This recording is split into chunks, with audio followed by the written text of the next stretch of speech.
9 నక్షత్రాలను అంచనాడి అని పిలుస్తారు. సింపుల్ గా నరేష్ గారు నా ఫోటో అందరికీ కనిపిస్తుందా? కనబడుతుందండి, కనబడుతుంది కనిపిస్తుంది కదా. మనము మన చూపుడు వేలతో మనం తారాబలం లెక్కాచారం చేస్తాం చూడండి. సింపుల్ చిన్న చిట్కా ఇది. మొదటి కనుపు ఆదినాడి, మధ్య కనుపు మధ్యనాడి, చివరి కనుపు అంచనాడి. ఉదాహరణకు ఆ విధంగా భావించండి. మొదటి కనుపు ఆదినాడి, రెండవ కనుపు మధ్యనాడి, చివరి కనుపు అంచనాడి. వీటిలో సరదాగా తీసుకోండి. మొదట అశ్విని ఆదినాడి, భరణి మధ్యనాడి, కృతిక అంచనాడి. మళ్ళా కృతిక నుంచి లెక్కాచారం తీసుకోవాలి. రోహిణి అంచనాడి, మృగశిర కింది నుంచి పైకి రావాలి, మృగశిర మధ్యనాడి, ఆరుద్ర ఆదినాడి. మళ్ళా పై నుంచి కిందికి వచ్చేటప్పుడు మళ్ళా పై తీసుకోవాలి. పునర్వసు ఆదినాడి, పుష్యమి మధ్యనాడి, ఆశ్లేష అంచనాడి. మళ్ళా ఆశ్లేష నుంచి లెక్కాచారం తీసుకోవాలి. మఖ అంచనాడి, పుబ్బ మధ్యనాడి, ఉత్తర ఆదినాడి. మళ్ళా ఉత్తర నుంచి తీసుకోవాలా. హస్త ఆదినాడి, చిత్త మధ్యనాడి. ఇట్లా అశ్విని మొదలుకొని రేవతి వరకు మనము సింపుల్ గా కనుక్కోవచ్చు. ఏకనాడి. ఏకనాడి మాకు ప్రారంభంలో విద్య నేర్పించిన గురువు ఒక బైహాట్ చెప్పించాడు. ఏకనాడి పతిర్హంతి. పతి అంటే భర్త, హంతి అంటే చస్తాడు. అయ్యో. ఏకనాడి పతిర్హంతి. ఇద్దరి నాడులు ఒకే నాడి అయితే భర్త చస్తాడు. మొరటుగా మా ప్రాంతము గత వెనుకబడిన ప్రాంతం అండి. మాట్లాడే విధానం కూడా కాస్త మొరటుగా ఉంటుంది. గోదావరి జిల్లాలో కృష్ణా గుంటూరు జిల్లాల వాళ్ళ మాదిరిగా మేము కాస్త ఫ్లూయెంట్ గా మాట్లాడలేము. కాస్త మొరటుగా ఉంటుంది మా లాంగ్వేజ్. నేను ప్రాంతం కూడా అదేనండి. అందరు లాంగ్వేజెస్ అంతేలేండి, ఎవరి స్పష్టత లేదు కానీలేండి. ఏకనాడి కాకూడదు వధూవర జాతకాలకు. ఒకవేళ ఏకనాడి అయితే ప్రతి నాడికి సంబంధించి 2 నక్షత్రాలకు ఎగ్జంప్షన్ లేదండి, 7 నక్షత్రాలకు ఎగ్జంప్షన్ ఉంది.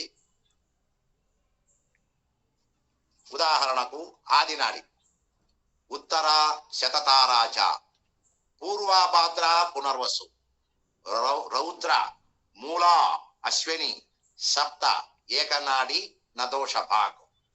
అనగా దంపతుల నక్షత్రములు ఉత్తర శతభిషం, పూర్వాభాద్ర పునర్వసు, ఆరుద్ర మూల అశ్విని ఈ నక్షత్రములైతే వీటికి నాడీ దోషం వర్తించదు. ఒక 2 నక్షత్రాలకు మాత్రం ఎగ్జంప్షన్ లేదు. అలా 2 నక్షత్రాలలో ఎగ్జంప్షన్ లేని నక్షత్రాలలో వధువు గాని వరుణునికి గాని ఒకరై ఉండి ఎగ్జంప్షన్ ఉండే నక్షత్రాలలో ఒకరిదైనా కూడా మనం పక్కన పెట్టాలి. ఎట్లంటే ఏకనాడి మీద ఒక్కొక్కరు ఒక్కొక్క రకమైనటువంటి అభిప్రాయాలు తెలియజేశారండి. ఏకనాడి అంటే మాకు ప్రారంభంలో విద్య నేర్పించిన గురువు గారు పతిర్హంతి, పతి అంటే భర్త, హంతి అంటే చస్తాడు అని చెప్పారు. కానీ అది ఆయుష్కు సంబంధించి. భార్యాభర్తల్లో ఎవరో ఒకరు అనారోగ్యం పాలు కావచ్చు, కాబట్టి ఏకనాడి కాకూడదు. మళ్ళా వీటిలో ఇంకొకటి ఉందండి. ఒకే నక్షత్రం అయితే కొందరు వివాహం చేసుకొని పనికొస్తాయి, కొన్ని పనికిరావు. పనికి వచ్చే నక్షత్రాలు కొన్ని ఉన్నాయి, పనికి రాని నక్షత్రాలు కొన్ని ఉన్నాయి. అవి మీకు తెలుసు. వాటిలో ఉదయం పెట్టిన గురువు గారు భరణి నక్షత్ర జాతకులు పెట్టారు. భరణి నక్షత్రం ఏక నక్షత్రం అయితే వివాహం చేసుకోవచ్చు. ఇది నాడీ కూటానికి సంబంధించి. రాశి కూటమికి సంబంధించి అందరికీ తెలిసిన విషయమే. షష్టాష్టక రాశి కాకూడదు, ద్విద్వాదశక రాశి కాకూడదు. షష్టాష్టకాలు అమ్మాయి జన్మరాశి మొదలు అబ్బాయి జన్మరాశి 6వ రాశి, అబ్బాయి రాశి మొదలు అమ్మాయి జన్మరాశి 8వ రాశి. వీటినే షష్టాష్టక రాశి అని అంటాం. ఈ షష్టాష్టక రాశిలో ఉండే వధూవరులకు దంపతులకు వివాహం చేస్తే అనునిత్యం కలహాలతో కాపురం చేయవచ్చు. ఎలాగంటే మన గురువు గారు కూడా చెప్పారు, షష్టాష్టకాలకు అన్ని గొడవలు, అప్పులు, రుణాలు, రకరకాల సమస్యలే చెప్పింది. అదే విధంగా ద్విద్వాదశక రాశి, వధువు రాశి మొదలుకొని వరుణి రాశి 12వ రాశి, వరుణి రాశి మొదలుకొని వధువు రాశి 2వ రాశి, వధువు రాశి మొదలుకొని వరుణి రాశి 2వ రాశి, వరుణి రాశి మొదలుకొని వధువు రాశి 12వ రాశి విద్య అయినప్పుడు ద్విద్వాదశక రాశి అని అంటారు. విద్య ఈ ద్విద్వాదశక రాశిలో కూడా కొన్ని ఎగ్జంప్షన్లు ఉన్నాయి, కొన్ని దానిలకు పరిహారాలు లేవు. ద్విద్వాదశక రాశి అంటే ఏం ఫలితం స్వామి అంటే, ద్విద్వాదశకే మృత్యు. ఇవన్నీ లేపితే ద్విద్వాదశక రాశుల్లో ఉండే వధూవరులకు వివాహం చేస్తే పరిహారం లేకుండా పోతే వీలున్నంత తొందరలో వివాహమైన కేవలం కొద్ది కాలానికే వధూవరులలో ఏ ఒక్కరో స్వర్గస్థులవుతారు. ద్విద్వాదశకే మృత్యు.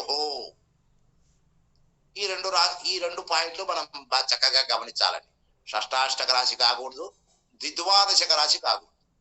అదే విధంగా కొందరు నవపంచక రాశికి కూడా కాకూడదు అంటారు.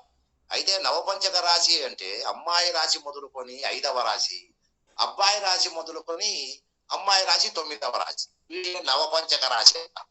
నవపంచక రాశిలో ఉండే వధూవరులకు చేసిన తొలి గర్భం స్రావం అవుతుంది, అంటే అబార్షన్ జరుగుతుంది అంతే, ఇంకా అంతకు మినహా ఏం కాదు. ఇది రాశి కూటమికి సంబంధించి చూడాలండి.